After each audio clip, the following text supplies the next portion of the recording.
Already apply అయిపోయింది. ఇప్పుడు police okay. కస్టడీలో ఉన్నాడు రవి. పోలీస్ కస్టడీ ఫినిష్ అయిన తర్వాత అతనికి బెయిల్ వచ్చేస్తాయి. Actually is all bailable cases. Immediate గా బెయిల్ ఇవ్వాలి. మినిమం ఒక 7 days 15 days లో బెయిల్ వస్తుంది.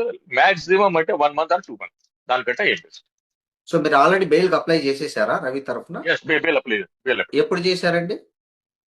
2 days అవుతుంది ఈ రోజు. 2 days అవుతుంది. ఎక్కడ హైదరాబాద్ లోనే అప్లై చేశారా? హైదరాబాద్ మెట్రోపాలిటన్ కేసులో చేశాడు నాంపల్లి.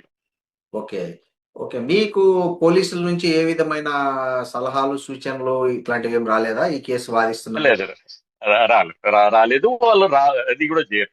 ఏదైనా మనం ఓకే. కౌంటర్ చేస్తే వాళ్ళు అడుగుతారు, ఏ కౌంటర్ కాపీ ఇవ్వండి, మనం కూడా కౌంటర్. సో అది ఏమంటారు, హెల్తీ రిలేషన్షిప్ ఉంటుంది.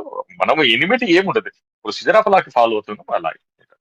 మీరు ఇప్పటి వరకు రవిని కలిశారండి? రవి కలవలేదు.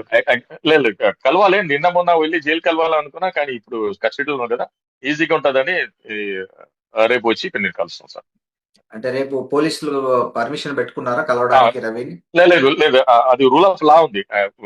ప్రతి కస్టడీలో ఉన్న పోలీస్ కస్టడీలో ఉన్న ఆ ముద్దాయికి లాయర్ సమక్షంలో విచారించాలి. లాయర్ కి పర్మిట్ చేయాలి.